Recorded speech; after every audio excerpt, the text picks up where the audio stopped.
நித்திய ஜீவனை நோக்கி வாழ்ந்திடு. அன்பானவர்களே, இந்த உலக வாழ்க்கை நிரந்தரமானதல்ல.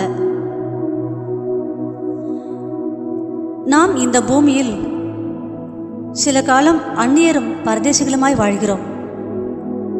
ஆதலால் நமது உண்மையான நோக்கம் நித்திய ஜீவனை பெற வேண்டும் என்ற இலக்கை உடையதாகவே இருக்க வேண்டும். ஆனால் இன்று உலகில் வாழும் மனிதர்கள் பலர் பணம், பதவி, புகழ், வசதி இவைகளையே தேடி ஓடிக்கொண்டிருக்கிறார்கள்.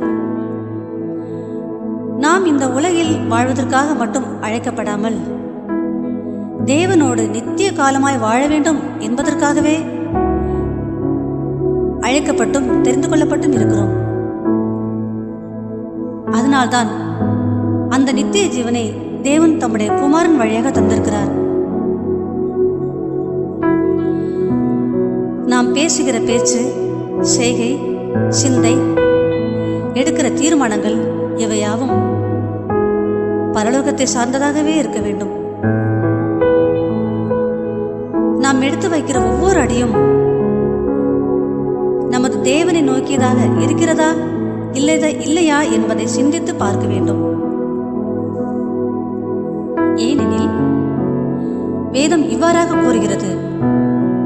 1 யோவான் 5ஆம் அதிகாரம் வசனம் 11, தேவன் நமக்கு நித்திய ஜீவனை தந்திருக்கிறார், அது அவருடைய குமாரனில் இருக்கிறது என்பதே சாட்சி.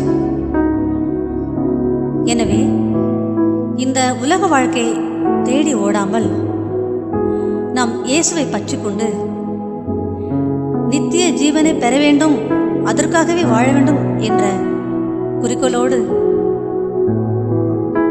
இன்றைய நாளில் நாம் வாழ தீர்மானிப்போமா? ஜெபிப்போம். எங்கள் அன்பின் பரிசுத்தமுள்ள பிதாவே, இயேசுவின் வழியாய் உம்மை நோக்கி பார்க்கிறோம்.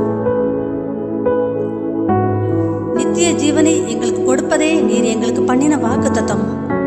ஆதலால் நித்திய ஜீவனை பெற வேண்டும் என்ற உயிரின் நோக்கத்தில் வாழ எங்களுக்கு கற்றுத்தாரும். இயேசுவின் மூலம் பிதாவே, ஆமேன்.